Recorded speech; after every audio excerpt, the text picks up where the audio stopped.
नमस्कार साथियों, मेरे सभी साथियों को नमस्कार और क्रांतिकारी सलाम, नमस्ते। और साथियों, जिस तरह से संघर्ष हम लोगों का चल रहा है, आप सभी को पता है कि पूरे राजस्थान से 6 दिन लग गए थे। 6 दिन में हम लोगों ने यहाँ साइकिल यात्रा लेकर पहुंचे थे 271 किलोमीटर की। गांधी सर्किल से हमारी साइकिल यात्रा की शुरुआत हुई थी और गांधी जयंती के दिन शुरुआत हुई थी, जिसका नाम युवा क्रांति मार्च था और आंदोलन का नाम था युवा सत्याग्रह आंदोलन।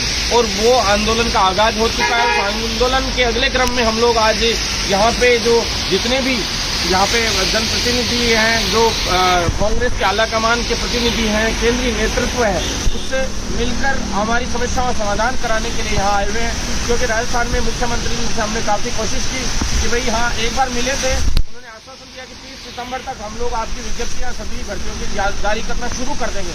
अगर वो 2-3 भर्तियों की विज्ञप्तियाँ जारी कर भी देते तो शायद हम लोग आश्वस्त हो जाते कि बाकी विज्ञप्तियाँ भी जारी हो जाएंगी। लेकिन इन्होंने आश्वस्त किया और अब तक वो काम नहीं हो पाए। तो लगातार हम लोग यहाँ डटे हुए हैं साथियों। जो हमारा जो अभी बारिश हो रही है, दिन में आप देखें कितनी तेज बारिश हो रही है, बहुत ज़बरदस्त बारिश हो रही है। अभी सुबह से ही आज यहाँ बारिश हो रही है।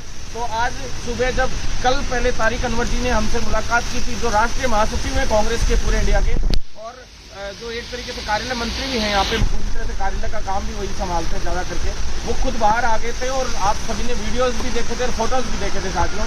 तो लगातार जो संपर्क हम लोगों का इनसे बना हुआ है कि भाई हमारी समस्या का समाधान हो। राजस्थान सरकार को वो पत्र लिखें तुरंत प्रभाव से कि इमीडिएट हमारा काम होना चाहिए, चाहे वो विज्ञप्ति जारी करने का हो, चाहे सीएचओ के नियमितीकरण का कार्य हो, उनके कैडर निर्माण का कार्य हो, लिखित परीक्षा से सारी भर्तियों को, जो नियम संशोधन अभियान है उसमें लिखित परीक्षा से सारी भर्तियां हो, साथ में जो क्लिनिकल एस्टेब्लिशमेंट एक्ट को लागू करते हुए जो है प्राइवेट सेक्टर हो चाहे संविदा सेक्टर हो, सभी की सैलरी न्यूनतम 20,000, तो कम से कम एक नॉर्मल से नॉर्मल व्यक्ति की भी, नॉर्मल से नॉर्मल कर्मचारी की भी एक सैलरी होनी चाहिए। ओबीसी प्रमाण पत्रों से संबंधित हो, जितनी भी भर्तियां हैं उनमें जो ओबीसी का जो इशू क्रिएट हो रखा है, जैसे जो आयु सीमा का जो मामला हो रहा है, चाहे ईडब्ल्यूएस का हो चाहे SC/ST का हो, सभी का मामला है उसमें। साथ में जो भर्तियों के अंदर ओबीसी की एक बड़ी विसंगति आप लोगों के सामने, जो नियम चेंज होने की वजह से भूतपूर्व सैनिक अधिनियम वाले जो हैं उनकी वजह से आ रही थी, उनका समाधान करने का हो। सभी चीज़ों के लिए हम लोग लगातार, क्योंकि ये सभी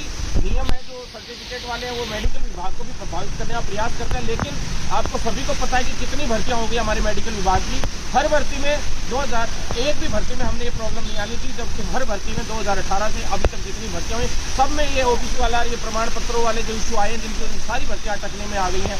आप सभी को पता है चिकित्सा विभाग की हमने पूरी 6 भर्तियाँ कम स्पीडली पूरी करवा ली, क्योंकि उसमें कोई किसी राजनीति का इंटरफेयर नहीं हुआ। और आप सभी को मैं बताना चाहता हूँ साथियों, हम आलाकमान के पास सिर्फ विदेश से आए थे कि कोई मैसेज दे सकें, और जो बात है वो राजस्थान सरकार तक पहुंचनी चाहिए। हमें काम कराने से मतलब, हमें राजनीति से मतलब नहीं है साथियों।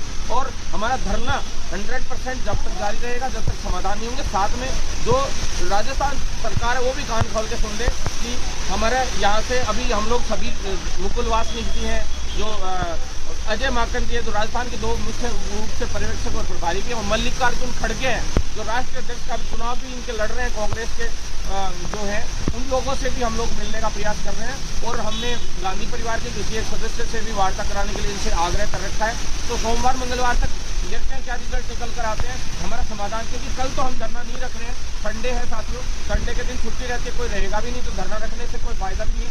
और परसों हम लोग मंडे के दिन जंतर मंतर या यहाँ पे एक जगह पे स्टार्टअप हो जाएगा वापिस से हमारे धरने का। और आज के लिए हमने धरना 1 घंटे ही रखा था सुबह, तो उसके बाद हम लोग यहाँ पे मिले। तो तारिक अनवर जी ने हमें आश्वस्त किया है कि सोमवार या मंगलवार को हम लोग 100% मिलवाएंगे और आप लोगों का काम भी करेंगे, तो इसके लिए आश्वस्त किया है। तो इस वजह से हम लोग अभी आज पूरे दिन भागदौड़ जरूर कर रहे थे, लेकिन एक बार आश्वस्त हो जाते हैं पूरी तरह से सभी साथी लोग तो अच्छी बात है। वरना मैं खुद भी लाइव आऊँगा सोमवार को। और जो केंद्रीय चिकित्सा मंत्री हैं मनसुख मांडविया जी, उनसे और भारती प्रवीण पवार मैडम है, उनसे भी मिलेंगे, क्योंकि उन्होंने भी हमें मिलने के लिए अपॉइंटमेंट दे दिया है। तो जो सीएसओ की जो परमानेंट वाली जो हम लोगों ने डिमांड रख रखी थी, जो केंद्रीय मंत्री जी हैं, उन्होंने एडवाइस भी कर दिया सभी राज्य सरकारों को। तो उसके बाद उसमें कुछ इंसेंटिव के इश्यूज आ रहे हैं, इंडिकेटर्स के इशू आ रहे हैं, कुछ अदर इश्यूज जो सीएसओ से रिलेटेड जितने भी आ रहे हैं उनको बिल्कुल क्लियर करेंगे और पूरे के पूरे समाधान करवाकर हम लोग आएंगे। नई भर्तियाँ लेकर आएंगे, सारी भर्तियाँ लिखित परीक्षा से होनी चाहिए, सीएसओ की नई विज्ञप्ति जारी होनी चाहिए, सारी मांगे जल्द से जल्द पूरी करवाएंगे साथियों।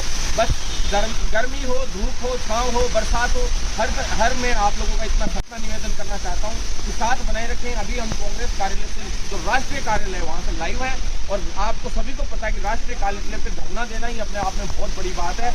एक छोटे से राजस्थान के कार्यालय पे धरना दिया था कुछ समय पहले कुछ युवाओं ने, तो उनके खिलाफ मुकदमे दर्ज कर लिए थे, लेकिन हम पूरे भारत के हर एक राज्य की जो प्रदेश कार्यकारिणी है उनको यहाँ बुलाएंगे और बड़ी मीटिंग रखेंगे।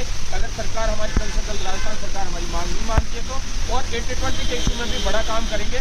तो अभी हम लोग कल का पूरा दिन 80-20 के लिए भी आधे से ज़्यादा दिन रखेंगे, क्योंकि हम 6 हाईकोर्ट हैं पूरे इंडिया के, जिन 6 हाईकोर्ट के अंदर पूरे केसेस लगा रहे हैं।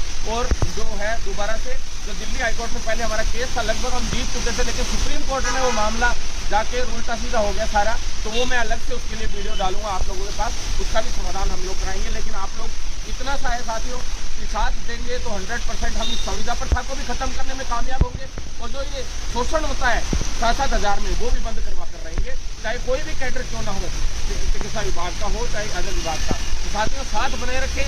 जल्द ही वीडियो वाले साथी ये कहीं चिंतित होते रहते फ़ोन करते हैं, तो मैं आपको बता दूं आपका दिवाली से पहले 100% आपकी अंतिम चयन सूची जारी हो जाएगी। साथियों बिल्कुल चिंता ना करें, आज हमारा प्रतिनिधिमंडल वहाँ मिल के आया है और जल्द से जल्द इसका समाधान करवाएंगे सभी का।